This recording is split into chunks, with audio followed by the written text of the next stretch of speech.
नमस्कार दोस्तों, आज मैं आपको ऐसे व्यक्ति के बारे में बताने वाली हूँ जिसकी कहानी को सुनकर आपका दिल ज़रूर दहल जाएगा और आप में से बहुत सारे लोग तो उससे बुरा भला कहने से भी नहीं चूकेंगे। जी हाँ दोस्तों, ये कहानी है एक क्रूर आर्मी ऑफिसर की। इस ऑफिसर को एक खास धर्म के लोगों से काफ़ी नफरत थी। इस नफरत में उसने 18,000 से ज़्यादा लोगों का सीधे-सीधे कत्ल करवा दिया। और कत्ल भी कैसे? मिठाई का लालच देकर बच्चों को एक जगह जमा करके अपने सैनिकों को ये ऑर्डर देता था कि बच्चों को मशीन गन से भून दिया जाए। इन नृशंस हत्याओं के कारण दुनिया ने उसे कसाई का दर्जा दिया, यानी कि उसे बुचर कहा गया। ये कसाई अपनी बेटी से बहुत प्यार करता था। इसकी जान बसती थी इसकी बेटी में, लेकिन उसकी बेटी ने भी अंत में अपने पिता की क्रूरता को देखकर खुद को गोली मार ली।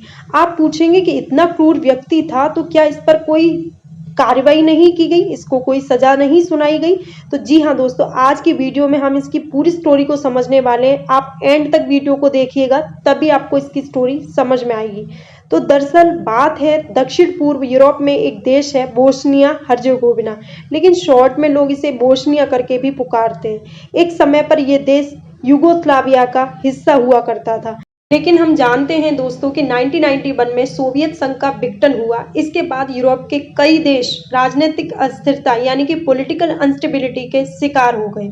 इनमें से एक था यूगोस्लाविया। इसके कई हिस्से अलग अलग आज़ाद होने की मांग करने लगे और इसी आज़ादी की ख्वाहिश लिए घूम रहा था बोस्निया हर्जेगोविना। लेकिन आज़ादी की लहर से पहले यहाँ नस्ली नफरत और हिंसा की लहर भड़क उठी। क्यों? क्योंकि बोस्निया में 3 समुदाय बसे हुए थे। पहला था क्रोआट और दूसरा मुस्लिम समुदाय और तीसरा सर्ब समुदाय। इसमें से क्रोआट और मुस्लिम समुदाय आज़ादी की मांग करने लगे, वहीं सर्ब समुदाय इस चीज़ के विरोध में था। मार्च 1992 में यहाँ आज़ादी के सवाल पर एक रेफरेंडम साइन कराया जाता है, यानी कि जनमत कराया जाता है। इसमें आज़ादी चाहने वाले समुदायों की जीत होती है, यानी कि क्रोआट और मुस्लिम समुदाय की जीत होती है। मई 1992 में इन दोनों समुदाय ने यूगोस्लाविया से अलग होने की घोषणा कर दी। तभी सर्ब समुदाय ने इससे नाराज होकर एक स्टेटमेंट पास किया और उन्होंने कहा कि जहां पर हमारी बसावट बसी हुई है जिस इलाके में, उस इलाके को अब सर्ब रिपब्लिक देश के नाम से जाना जाएगा। और दोस्तों, यहाँ पे बोस्निया में गृह युद्ध की शुरुआत हो जाती है और हिंसा काफी मात्रा में यहाँ पर भड़क उठती है। इन तीनों समुदाय में सबसे ज्यादा ताकतवर थे सर्ब समुदाय और उनकी ताकत का राज था उनका पड़ोसी देश सर्बिया। सर्बिया के प्रोनाउंसिएशन से ही आप समझ चुके होंगे कि सर्बिया में सर्ब लोग सबसे ज्यादा रहते थे, उनकी आबादी सबसे ज्यादा थी यहाँ पर।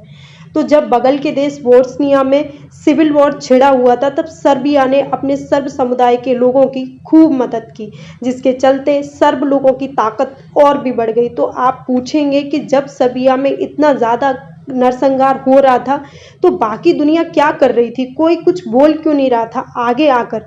तो ऐसा नहीं है दोस्तों। उस वक्त संयुक्त राष्ट्र ने हिंसा रोकने के लिए अपनी सेना वहां पर भेजी, लेकिन ये सेना वॉर रोकने के लिए नहीं बल्कि मानवीय सहायता प्रदान करने के लिए वहां पर भेजी गई थी। ऐसे में बोस्निया के भीतर अभी भी नस्ली सफाया नहीं हो पाया। अब समय आया जुलाई 1995 का।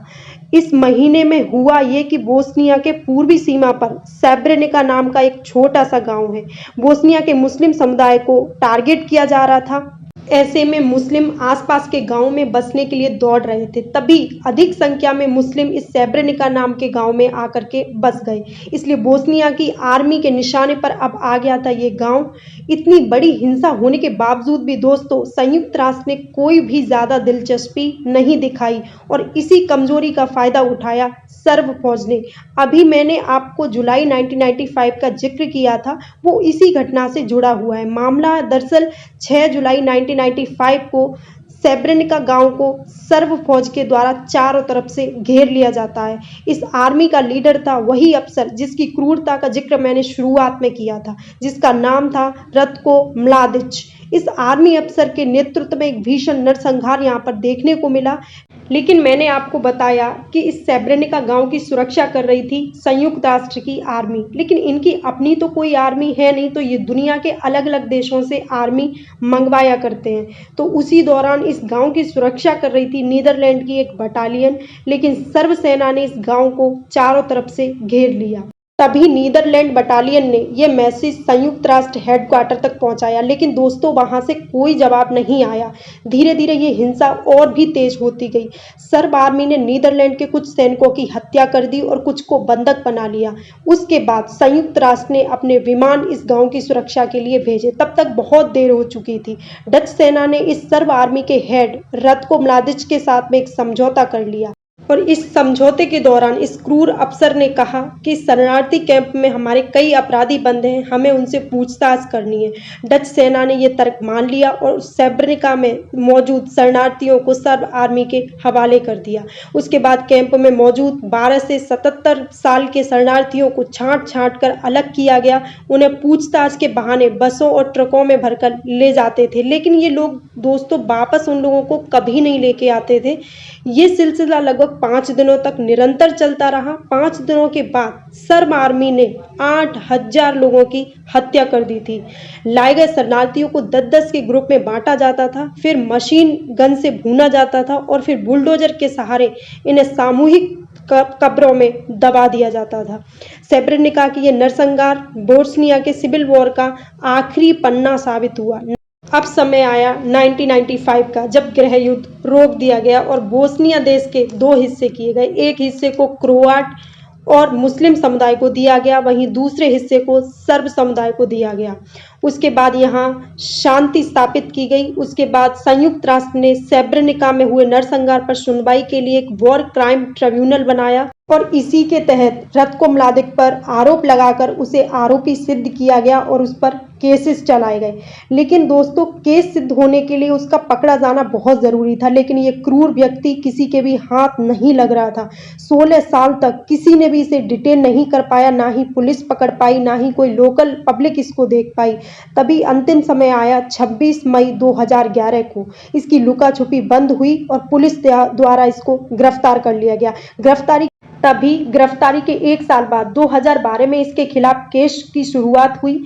तब तक ये व्यक्ति 70 साल का हो चुका था और ये काफ़ी बीमार भी था। तो अदालत चाहती थी कहीं ये व्यक्ति सज़ा सुनने से पहले ही न मर जाए, इसलिए केस में और तेज़ी शुरुआत की गई और फाइनली 2017 में कोर्ट ने उसे सेब्रेनिका नरसंहार का दोषी माना और उम्र कैद की सजा सुना दी।